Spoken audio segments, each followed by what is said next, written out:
యోహాన్ గారు. ఏ యోహాను? బాప్తిస్మ ఇచ్చే యోహాన్. బాప్తిస్మ ఇచ్చు యోహాను. అవునా? ఆ బాప్తిస్మ ఇచ్చు యోహాను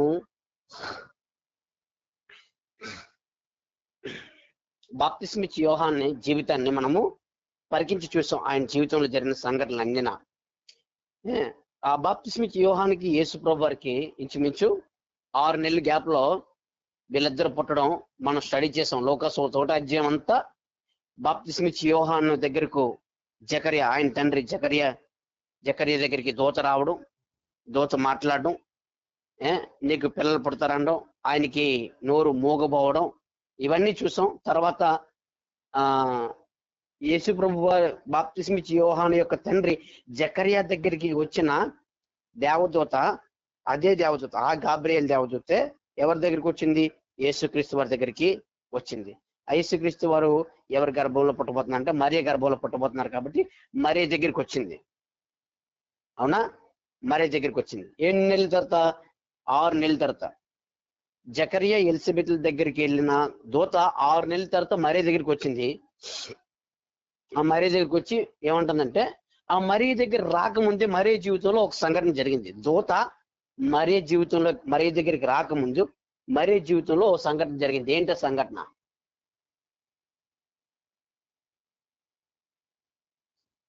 దూత మరియ దగ్గరికి రాకముందు, బాగా గమనించండి, గబ్రియల్ దూత మరియ దగ్గరికి రాకముందు ఓ సంఘటన జరిగింది. ఏంటో సంఘటన? మరియకి నిశ్చితార్థం అయిపోయిందా? మరియకి నిశ్చితార్థం అయిపోయింది. చాలా important matter. Very good Swaroop, very good నాన్న, వెరీ గుడ్. ఏమండి? Very good, very good. మరియకి ఏం జరిగిందంటే నిశ్చితార్థం జరిగిపోయింది, ఎంగేజ్మెంట్ అయిపోయింది. యూదుల్లో ఎంగేజ్మెంట్ ఎలా ఉంటుందో క్లియర్ గా చెప్పండి మీకు. 1 సంవత్సరం ఎంగేజ్మెంట్ చేసుకుని 1 సంవత్సరం మధ్యలో ఏ రోజైనా సరే పెళ్లి చేసుకోవచ్చు. అది పెళ్లి కొడుకు యొక్క తండ్రి ఇష్టం మీద ఆధారపడి ఉంటది. పెళ్లి కొడుకు ఎప్పుడు తీసుకురమ్మంటే ఆ పెళ్లి కూతుర్ని తీసుకొచ్చారమే, అదే వాళ్ళ పెళ్లి. ఏమండి? అయితే ఎంగేజ్మెంట్ అయిపోయింది. ఎంగేజ్మెంట్ అయిపోయి వీళ్ళు సిద్ధంగా ఉన్నారు. ఎంగేజ్మెంట్ అయ్యి ఎంతకాలం అయిందో మనకు తెలియదు, చెప్పలేదు. కానీ ఎంగేజ్మెంట్ అయిపోయిన తర్వాత ఇక్కడ రెడీగా ఉన్నారన్నమాట పెళ్లి చేసుకోవడానికి. ఈలోపు దూత వచ్చింది.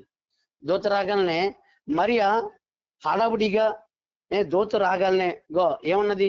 నువ్వు గర్భవతివై, నువ్వు పరిశుద్ధాత్మ నిన్ను కమ్ముకున్నావు, నువ్వు పరిశుద్ధాత్మ వల్ల గర్భం ధరించుకుంటావు, దయాప్రాప్తురాలు నీకు శుభం కలుగును, దయాప్రాప్తురాల నీకు శుభం కలుగును.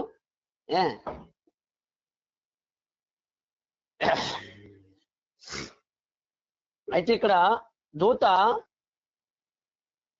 ఏం చేసింది? వెళ్ళిపోయింది చెప్పేసి. అయితే దూత అలా వచ్చి మరియ దగ్గరికి వచ్చి చెప్పే సమయంలో మరియ ఏమనాలంటే, నాకు ఎంగేజ్మెంట్ అయిపోయింది. మనమైతే అలాగే చెప్తాం. ఇప్పుడు క్లాస్ వింటున్నా స్త్రీల దగ్గరికి వస్తే దూత ఒకవేళ అలాగే చెప్తారేమో, నాకు ఎంగేజ్మెంట్ అయిపోయింది, ఇంకెవరినైనా చూసుకోవచ్చు కదా, ఇంకెవరి గర్భం అయినా సరే వెళ్ళి మాట్లాడొచ్చు కదా, ఎందుకంటే మా ఆయన్ని నేను చాలా డీప్ గా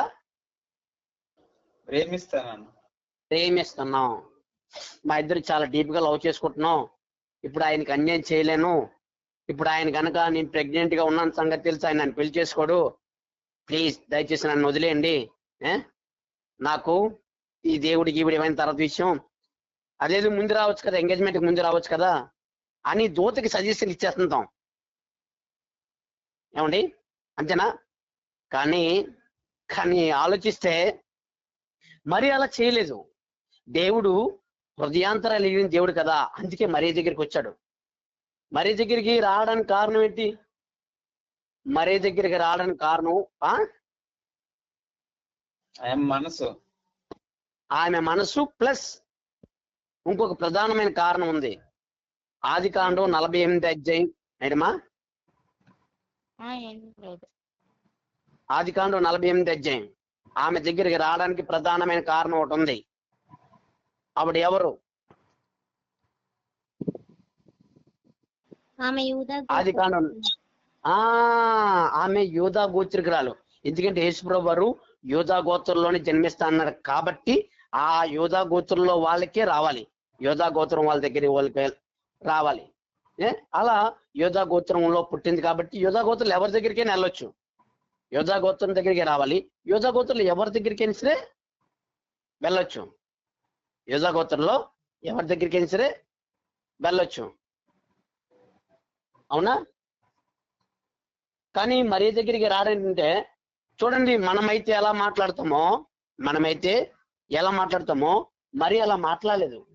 సరే గర్భవతిని అవుతానా, నేను దేవుడికి జన్మనిస్తానా, నా గర్భంలో రక్షకుడు పుడతాడా, సరే నేను సిద్ధం అని అన్నాడు.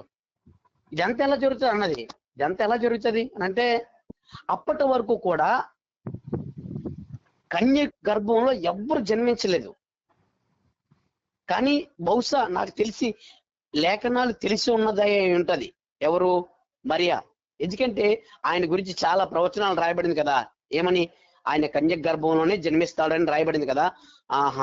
అందులోనే ఆయన రోమా సామ్రాజ్యంలోనే జన్మిస్తాడన్నారు కదా, రోమా సామ్రాజ్య కాలంలోనే కన్యక గర్భాన యూదా గోత్రంలోనే జన్మిస్తాడు కదా. సేమ్ అప్పుడు రోమా సామ్రాజ్య కాలమే నడుస్తుంది. యూదా గోత్రంలో ఈమె ఉంది, ఆమె కన్యకగా ఉంది. బహుశా ఆ కాలంలో కన్యకులందరూ కూడా రక్షకుడు ఎవరి గర్భాన్ని పుడతారని కన్యకులందరూ ఎదురు చూస్తున్నారేమో బహుశా.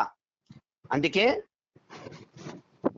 ఆమె దగ్గర రాగలే ఆమె వద్దు అని వ్యతిరేకించలేదు. అయితే వచ్చింది, మాట్లాడింది, వెళ్ళిపోయింది. మనమైతే ఆ సమయంలో రిఫ్యూజ్ చేసేవారేమో, తిరస్కరించేవారేమో, కానీ ఆమె తిరస్కరించలేదు. అయితే ఆమెకి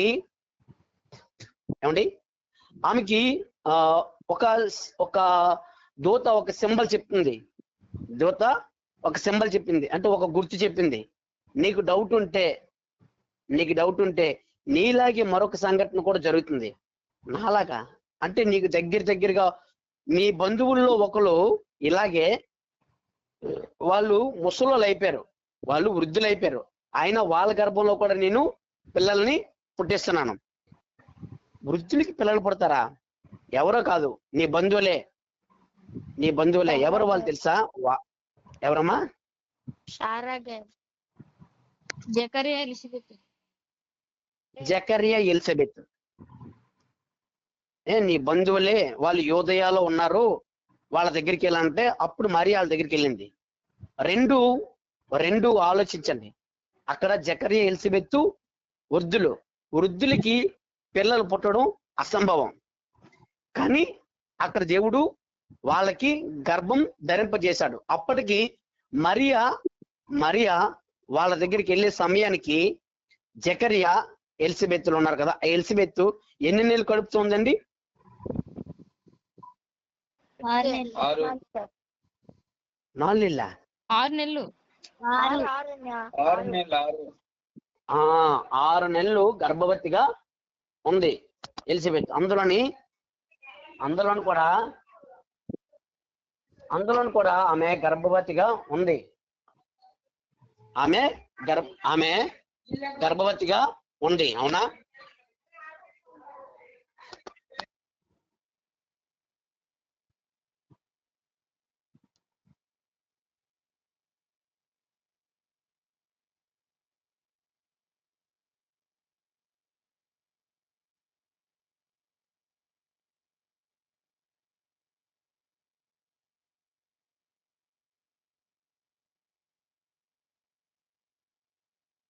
గురు మ్యూట్ లో పెట్టి మాట్లాడేస్తున్నాడు, ఒకసారి చూసుకో. పిల్లలు వచ్చారు. Okay, right.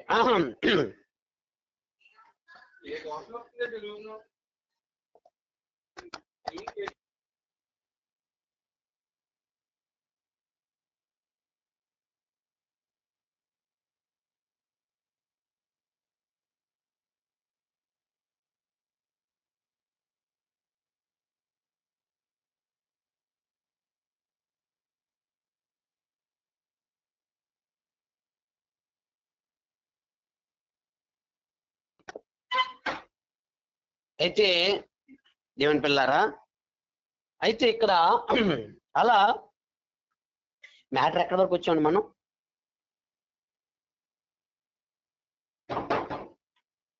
మరియా గారు వెళ్తారు కదా, గర్భంతో ఉన్నదంటే అక్కడికి వెళ్తారు. మీ బంధువుల్లో ఒకరు గర్భంతో ఉంది, వెళ్తారు. అక్కడికి 6 నెలలు 6 months అవుతుందని చెప్పి అన్నారు. ఎలిజబెత్ దగ్గరికి వెళ్తారు. కరెక్టేనండి, బాగా చెప్పారు మీరు. అయితే ఇక్కడ యోసేపు అయితే మరియా గర్భవతి ఆయన సంగతి యోసేపుకి తెలీదు. ఎందుకు తెలీదు యోసేపుకి?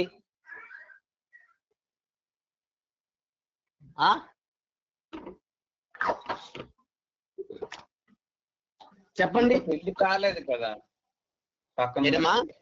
ఇంకా మ్యారేజ్ కాలేదు కదా, అందుకేనేమో పక్కన లేరేమో. ఇద్దరిది గలిలయలోని నజరేతులో ఉంటున్నారు. ఎవరెవరు? యోసేపు, మరియా ఇద్దరు కూడా గలిలయలో నజరేతులో ఉంటున్నారు. ఒకే ఊరోళ్ళు, అక్కడే ఉంటున్నారు. గలిలయలోని నజరేతులో ఉంటున్నారు. ఎందుకు తెలియలేదంటే ఈమె ప్రెగ్నెంట్ అని, ఈమె గర్భాన దేవుడు పుడతాడని సంగతి తెలియగానే ఈమె ఎక్కడికి వెళ్ళిపోయింది? మరియా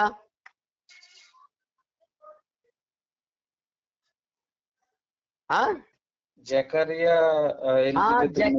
ఎలిజబెత్తులు ఉన్నారు కదా, వాళ్ళు యోదయాలో నివసిస్తున్నారు. ఇంచుమించు నజరేతు నుంచి యోదయ ఒక 60-70 కిలోమీటర్లు. ఒక పడుచు అమ్మాయి, ఒక కన్య అంత దూరం మహా అయితే ఇంచుమించు ఆ కొండలు గుట్టలు ఇవన్నీ చూసుకొని వెళ్ళబడికి ఎంత లేదని సరే కొండలు దాడబడి చాలా ఎక్కువ కొండలండి. 2-3 రోజులు ప్రయాణమైన ఉంటది. అక్కడి నుంచి ప్రయాణంతో ఈ అమ్మాయి ఒక్కదే ఇక్కడికి వచ్చింది. ఎక్కడికి? జకరియా దగ్గరికి. అవునా? జకరియా దగ్గరికి వచ్చేసింది. జకరియా ఎలిజబెత్ దగ్గరికి వచ్చేసి వీళ్ళతో కలిసి ఒక 3 నెలలు ఉంది. అయితే మరియ రాగానే జకరియా ఎలిజబెత్ కడుపులో ఉన్న శిశువు బాప్తిస్మిచ్చి యోహాన్ కూడా గెంతిలేశాడు, నా ప్రభు నా దగ్గరికి వచ్చాడని. అవునా? గెంతిలేసిన తర్వాత బాప్తిస్మిచ్చి యోహాన్ కరెక్ట్ గా పుడతాడు అనుకునే సమయానికి మరలా ఎవరు? మరియా 3 నెలలు గడిచిపోయిన తర్వాత ఎక్కడికి వెళ్ళిపోయింది? ఎక్కడికి వెళ్ళిపోయిందండి? మరలా తన ఊరికి వెళ్ళిపోయింది. ఏ ఊరు తంది? చెప్పాలి మీరు.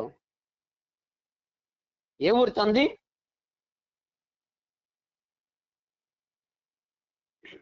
మీకు నేను చెప్తున్నా సరే మీరు మర్చిపోతున్నారు తెలుసా? నేను ఆల్రెడీ క్లాస్ చెప్పాను, మరలా రిపీట్ చేస్తున్నాను. నజరేత్కి వెళ్ళిపోయింది. ఆవిడ ఎక్కడికి వెళ్ళిపోయింది? నజరేత్కి వెళ్ళిపోయింది. అవునా? ఎక్కడికి వెళ్ళిపోయింది? నజరేత్కి వెళ్ళిపోయింది. నజరేత్కి వెళ్ళిపోయిన వెంటనే అప్పుడు యోసేపుకి తెలిసింది. ఏమని? ఈవిడ ప్రెగ్నెంట్ అని సంగతి. ఎందుకంటే 3 నెలలకి కొంచెం కడుపుతుంది కదండి. అందులోని మరి వాళ్ళ ఇంట్లో వాళ్ళందరికి చెప్తుంది కదా. చెప్పింది ప్రెగ్నెంట్ అని చెప్పేయగలనే ఈ విషయం మొత్తం అందరికీ యోసేపు వరకు చేరుకుంది. వెంటనే యోసేపు ఏం ఆలోచించాడు? ఇప్పుడు లోకా సువార్త నుంచి మనం ఎక్కడికి వచ్చేయాలి? మళ్ళీ మత్తయి సువార్తకు వచ్చేయాలి. ఈ మత్తయి సువార్తలో ఆ యోసేపుకి తెలిసిన యోసేపు ఏం చేశాడన్నాను?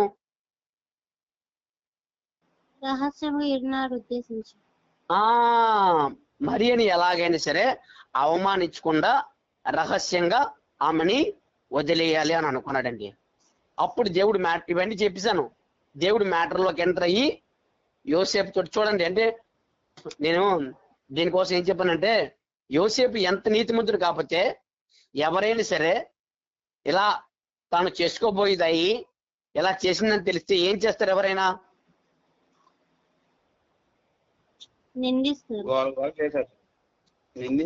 గోల చేసి బయట పెట్టి పరువు తీసి తప్పేసేస్తారు. ఎందుకంటే ప్రధానికి ఎంత ఖర్చు అయింది?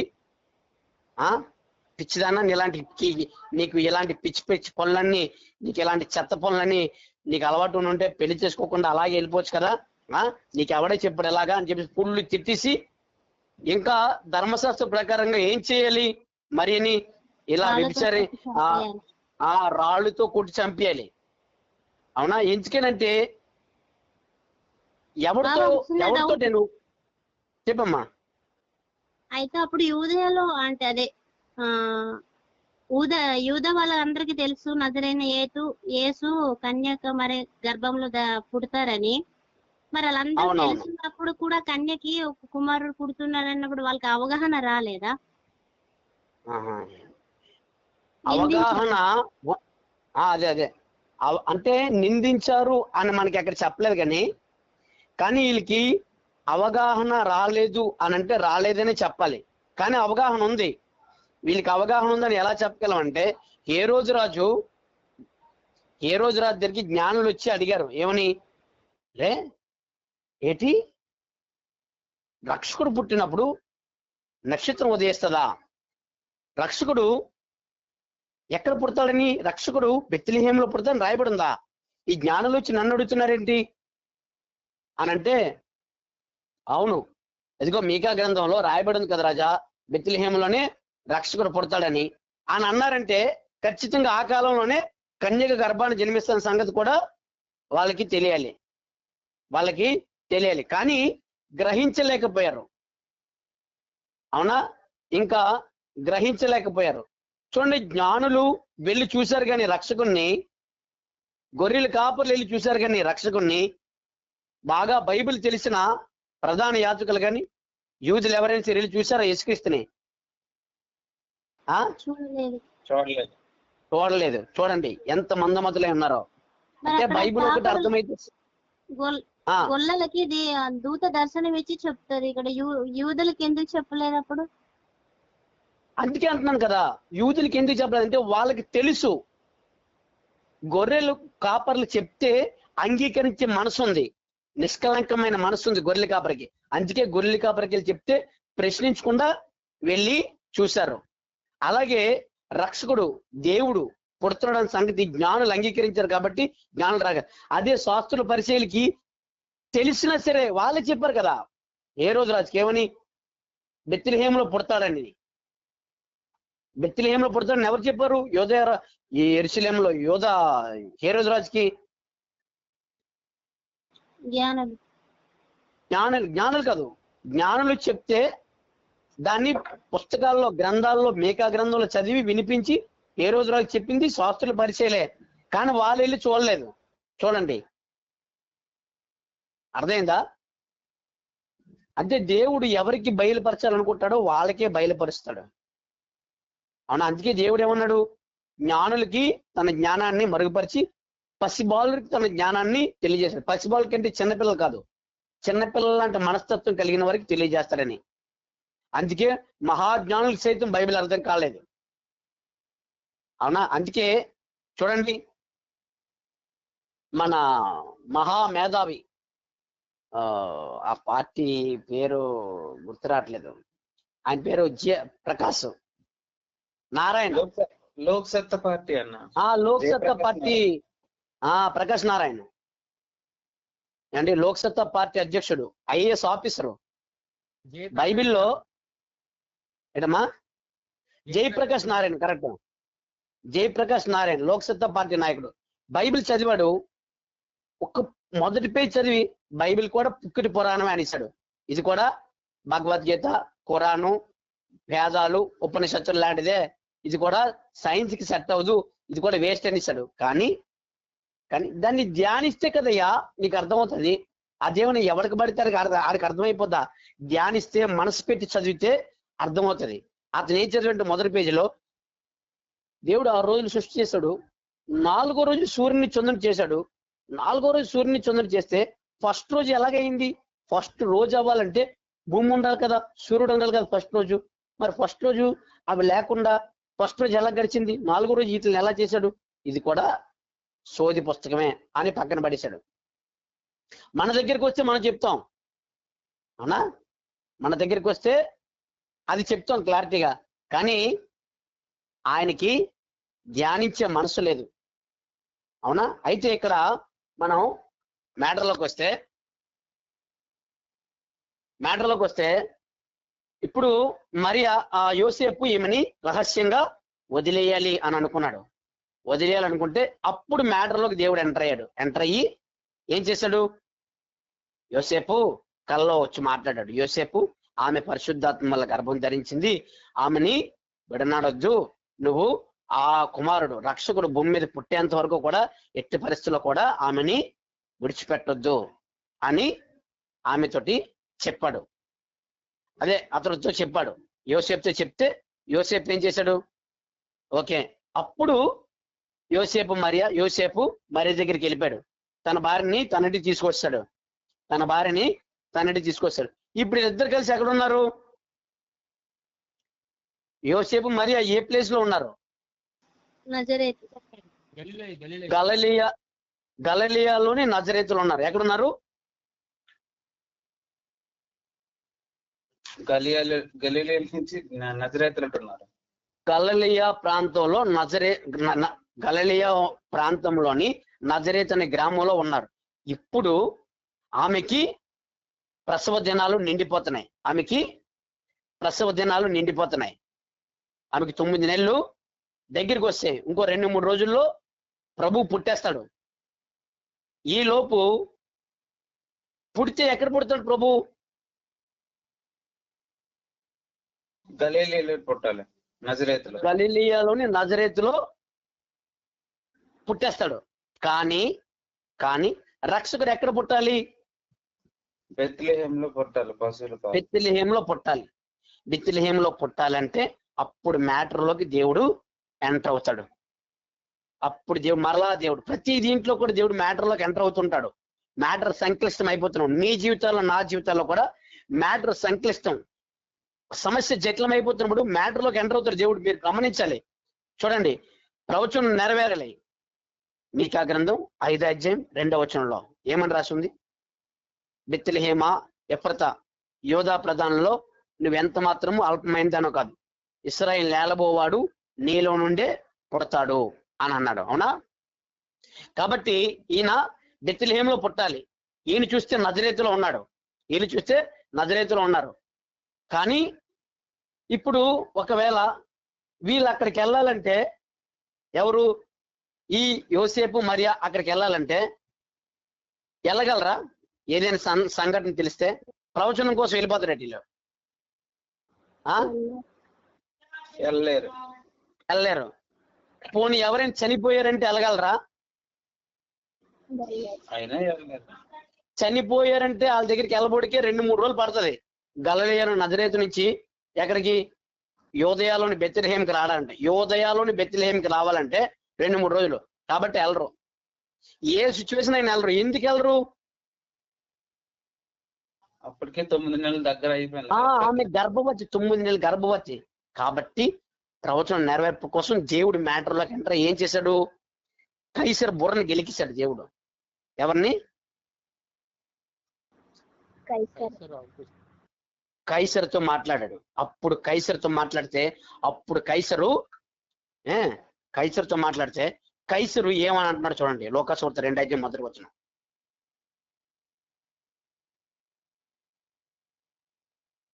లోకాసువార్త 2వ అధ్యాయం 1వ వచనం.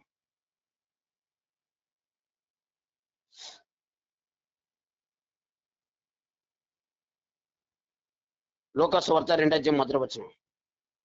ఆ దినములలో సర్వలోకమునకు ప్రజాసంఖ్య రాయవలనని కైసర్ అగుస్తు వలన ఆజ్ఞ. చూసారా? ఆ దినాల్లో సర్వలోకమునకు ప్రజాసంఖ్య రాయవలనని కైసర్ ఔగుస్తు వలన ఆజ్ఞ ఆయను. అంటే ఆ దినాల్లో, ఏ దినాల్లో? రోమా సామ్రాజ్యపు దినాల్లో. దేవుడు ముందుగానే చెప్పాడు కదా దానియేలు తోటి. ఏమని చెప్పాడు దానియేలు తోటి? దానియేలుతో ఏమని చెప్పాడు దేవుడు? ఆ రాజుల కాలంలో ఆయనకు ఒక దర్శనం వచ్చింది దానియేలుకి. అవునా? ఒక పెద్ద విగ్రహం వచ్చింది. ఆ విగ్రహంలో బొర్రేమో బబులోను సామ్రాజ్యం, చెస్ట్ ఏమో మాదీ పారసిక సామ్రాజ్యం, పొట్ట తొడలు గ్రీక్ సామ్రాజ్యం, కాళ్ళు పాదాలు రోమా సామ్రాజ్యం. ఈ సామ్రాజ్యాలన్నిటిని పడదోసే ఒక చిన్న ఒక రాయి ఆ యొక్క విగ్రహం అని తగిలిన వెంటనే ఆ విగ్రహం కూలిపోద్ది, ఆ రాయి పెద్ద కొండ అయిపోద్ది అని కల వచ్చింది. ఆ కళకి భావం చెప్తూ బబులోను, మాదీయ, పారసీక, రోమా సామ్రాజ్యాల కోసం మాట్లాడుతూ ఆ రోమా సామ్రాజ్య కాలంలో బబులోని తర్వాత మాదీ వస్తుంది, మాదీ తర్వాత గ్రీకు తర్వాత రోమా సామ్రాజ్యం వస్తుంది. ఆ రోమా సామ్రాజ్య కాలంలో దేవుడు తన రాజ్యాన్ని స్థాపించబోతున్నాడు అని అన్నాడు. అదిగో ఆ దినాల్లో, ఏ దినాల్లో? రోమా సామ్రాజ్య దినాల్లో దేవుడు తన రాజ్యాన్ని స్థాపించబోయే సమయంలో మ్యాటర్లోకి ఎంటర్ అయ్యాడు. ఇప్పుడు కైసర్ ఔగుస్తుకి అండి ప్రజాసంఖ్య రాయించాలనుకుంటున్నారు. ప్రతి 14 సంవత్సరాలకు ఒకసారి వాళ్ళు ప్రజాసంఖ్య రాయిస్తారండి. ప్రజాసంఖ్య ఎందుకు రాయిస్తారు? సహజంగా మన దగ్గర ప్రజాసంఖ్య 10 సంవత్సరాలకు ఒకసారి మనం లెక్క పెడతాం. వాళ్ళు ప్రజాసంఖ్య ఎందుకు రాయిస్తారంటే సైనికుల లెక్క తెలుసుకోవడానికి. సైనికులు ఎంతమంది ఉన్నారు, సైనికులు రిక్రూట్ చేయాలి కదా, కొత్త మెంబర్స్ ని ఎన్నుకోవాలి కదా, కొత్త మెంబర్స్ ని జాయిన్ చేసుకోవడం కోసం, సైన్యాన్ని పెంచుకోవడం కోసం, సైన్యం ఎంత ఉందో తెలియడం కోసం ఏం చేశారు? జనాభా సంఖ్య రాయించాడు. ఇంకొక కారణం కూడా ఉంది, పన్నులు వసూలు చేయడం కోసం. వాళ్ళ కాలం రోమన్ రాసుకున్న చరిత్రలో ఉన్న రీజన్స్ మాట అండి. పన్నులు ప్రజాసంఖ్య ఎందుకు రాయిస్తారంటే పన్నులు యూదులు ఎంతమంది ఉన్నారు, గ్రీకులు ఎంతమంది ఉన్నారు, రోమన్స్ ఎంతమంది ఉన్నారు, ఎవరెవరు ఎంతమంది ఉన్నారు, ఎంత పన్ను వస్తుంది, ఎంత పన్ను రావాలి అని కాల్కులేషన్ కోసం. ఈ 2 కారణాలతో ప్రజాసంఖ్య రాయించాలని ఆజ్ఞ జారీ చేశారు. కానీ వాడికి తెలియదు కదా, దేవుడు వాడిని అలా ప్రేరేపిస్తున్న సంగతి ఎవరికి తెలీదు? రాజుకి తెలియదు. కైసరు రాజుకి తెలియదండి. కానీ వాడికి తెలియకుండానే దేవుడి ప్రణాళికని నెరవేర్చేస్తున్నాడు. దేవుడు తన యొక్క ప్రణాళిక నెరవేర్చుకోవడం కోసం ఏమండి చూడండి, కావాలంటే సామెతల గ్రంథం 21వ అధ్యాయం 1వ వచనం చూడండి. సామెతలు 21:1.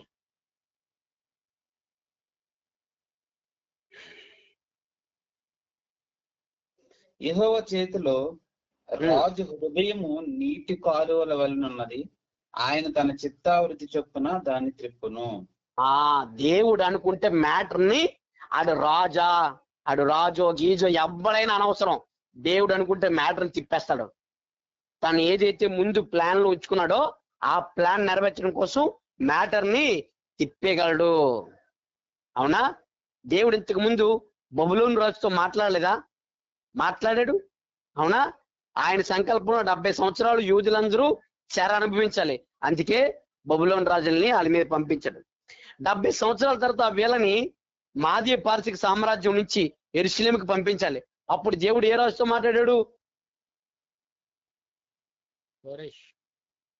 కోరేష్. ఎవరితో మాట్లాడాడు? కోరేష్ రాజుతో మాట్లాడాడు. మీరు ఇవన్నీ అందరికీ చెప్పండి ప్లీజ్. ఇదేం చిన్న మాటలు కాదు ఇవి. అవునా? ఒక రాజ్య చక్రవర్తుల్ని సైతం దేవుడు తన గుప్పెట్లో తిప్పేశాడు. చక్రవర్తుల్ని, ప్రధానమంత్రి మోదీని, సీఎం చంద్రబాబుని కూడా వీళ్ళంత ఆఫ్టర్ ఆల్ చక్రవర్తులను సైతమే దేవుడు తన చేతులతో. ఎందుకంటే వీళ్ళందరికీ రాజు కదా ఆయన. రాజులకు రాజు, ప్రభువులకు ప్రభు. వీళ్ళంత ఆఫ్టర్ ఆల్ బచ్చగల దేవుడి దగ్గర. కాబట్టి దేవుడు తన తిప్పాలి అని అనుకుంటే దేవుడు వాడి మైండ్ సెట్ అలా తిప్పగలడు. అంటే మీరు ఇప్పుడు అర్థం చేసుకోవాలి, భారతదేశంలో మోదీ పాలనలో క్రైస్తవులకి హింసలు ఎక్కువైపోతున్నాయి. ఇదంతా దేవుడు ప్రణాళికలో భాగం. దేవుడు ఎలాగైనా సరే చేయగలడు.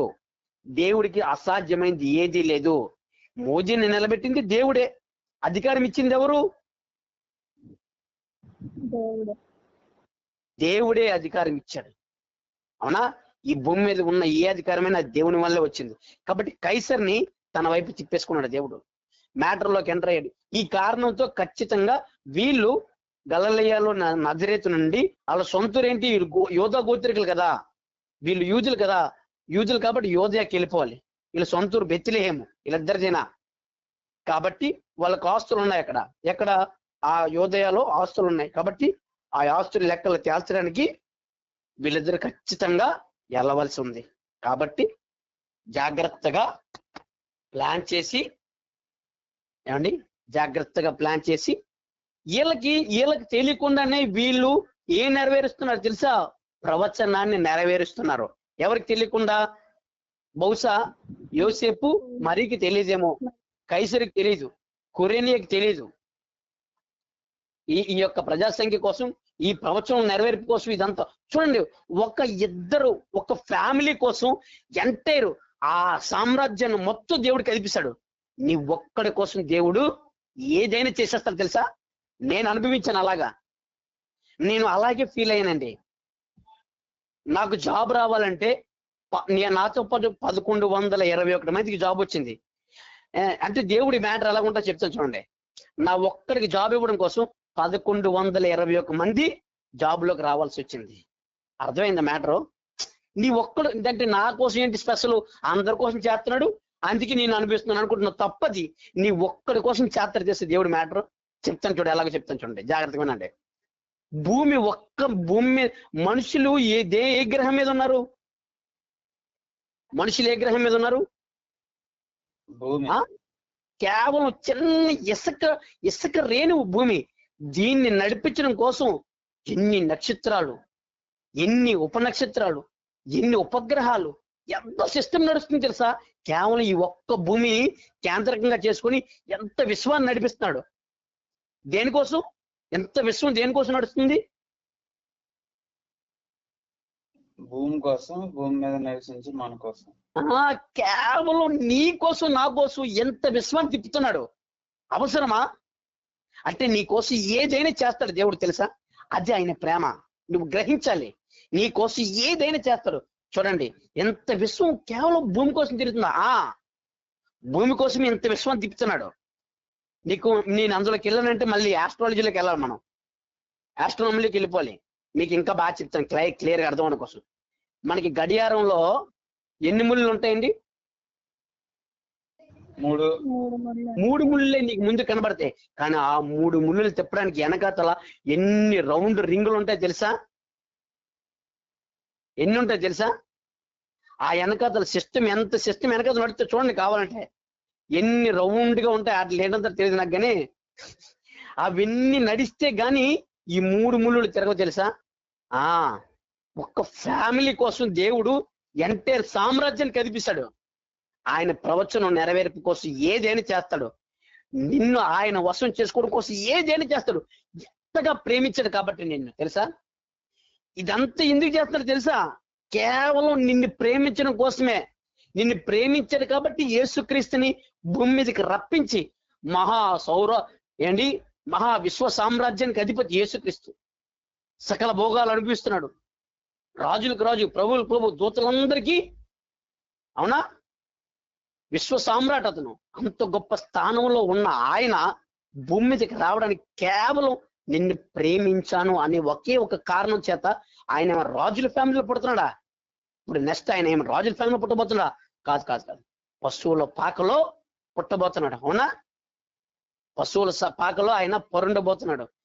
చూడండి, అంటే వాళ్ళిద్దరూ వస్తున్నారంటే దాని వెనకాతలు ఎంత పెద్ద ప్లానింగ్ ఉందో అన్నది నువ్వు నేను గ్రహించాలి. ఏమండి చూడండి, ఆ తల్లి ఎన్ని బాధలు మోసి ఉంటుందో. అంత ఈజీ అండి. గుట్టలు ఆ రోజు ఏమైనా ఫ్లైట్లు, కార్లు ఏమండి ఉన్నాయా? గాడిద మీద వెళ్ళాలి. గాడిద మీద ఓ 9 నెలలు గర్భవతి, గుట్టలు పైకెళ్ళి కిందకి దిగి, పైకెళ్ళి కిందకి దిగి, అక్కడ ఇక్కడ ఆగి ఏమంటే రాత్రులు చలి కాచుకొని ఎంత ఇబ్బంది ఫేస్ చేసి ఉంటుందో. ఎవరు ఆ రక్షకుడు ఆ గర్భంలో ఉండి ఏమండి ఆయనకి తెలీదా? రక్షకుడు కదా అంటే చాలు 2 మాటలు అంతేనా?